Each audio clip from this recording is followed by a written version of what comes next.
everybody, Preston Poulter here with Pocket Jacks Comics. For those of you who don't know, I'm launching on Whatnot, link down in the description, come check me out. And one of the things I'm going to be selling a lot of is Palace of the Golden Princess. So this is my fantasy series. There will be 5 issues, and it's going to be hitting your local comic store later this year. And that means all the stuff that you're getting here, comic books could appreciate in value if this is a big hit, and I think it should be. So, what is Palace offer? Well, one, it's fantasy setting, and we absolutely glorify feminine sexuality. Every opportunity we have to explore sexy ladies, we do. Now, the thing about Palace is that the women are in charge. This is a female-driven, authoritarian environment. We have Queen Arica, and she is the classic femme fatale. We open the story with her being ritually desecrated by having blood poured on her, which is referenced in this cover here done by Whiskey Paint, and this was the very first campaign I launched with Palace, was this cover. There's another version where she loses the dress. Honestly, I think the nice version is a little better. I think the dress helps frame the whole image, but these are available as prints, as trading cards, and comic books are still available, and each of those is only one of 100. For those of you who don't know, this was based on a 1981 adventure, Palace of the Silver Princess by Gene Wells, and hey, go check out the video I did on that adventure, and it presents a fair amount of racy S&M content. That's why TSR destroyed it. The then publisher of Dungeons & Dragons destroyed it, making it the rarest adventure ever, I think. A couple of years ago, a copy sold on eBay for $6,000 or something. It's hard to find an original surviving copy of Palace of the Silver Princess. In part, that's why I took these ideas and I put them in my own world, Palace of the Golden Princess. And there is an adventure written for Dungeons & Dragons 5th edition or Old School Essentials. I'm also offering the artwork that was done for the covers for these adventures. So we have a version of Arica by Whiskey Paint. This time she's going in to lead a evil ritual, as we'll see in issue 2. And this cover by DJ Jackson, that is the main cover we use for all the adventure modules for Into the Ruin, which is the first adventure.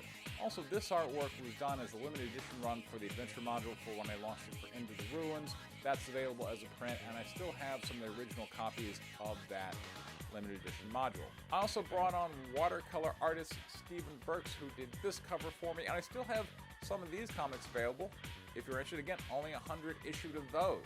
And the main retail cover, Thora, I've sold this as prints. I've sold, I believe, a tapestry on this one. It's a gorgeous image, and this was done by the art team that did all the interiors. So Ediano Silva, Jag Kumar doing inks, and Blonde the colorist. Every page is just gorgeous like this. Speaking of, let's take a look at what they did for issue 2. So this was the main retail cover, and I also had this art team. I love the stuff they put out so much new. This one, which is Thora and the Kelpie. That is an evil-looking horse, but it's not a horse. It's a Kelpie. What can I say? And I think it's gorgeous art. I still have copies of the comic available. Only 100 issued on those. Also, I have copies of Keith Garvey. I did a Naughty and Nice, and this one's been pretty popular. People love that image of Gretchen's offering. And Whiskey Paint, I brought him on to do a Barbarian and Snake for issue 3. Also, Whiskey Paint did a gorgeous cover of Queen Arica, available in Naughty Edition. I had to censor the pictures on this one because Whatnot flagged it, but it's pretty steamy and it's been a big seller for me. So feel free to pick up the remaining issues I have. Only 100 got issued of each of those, as well as some gorgeous prints.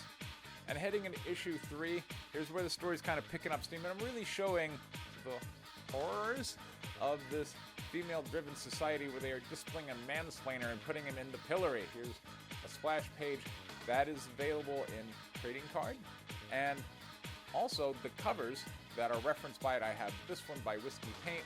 There's a naughty version, and I have this one by R.B. White. There's a naughty version on both those. But all these images have proven rather popular. What can I say? When you're being oppressed by attractive women, maybe it's not so bad. I don't know. That seems to be the popular perception. Whiskey Paint did this cover. The comic ended up being really rare. I issued I think 10 copies of those. I still have one if you guys are interested. The main retail cover for issue 3, Ediano, ended up being really busy, so I substituted in the work of Miss Sashi, and that is a gorgeous cover.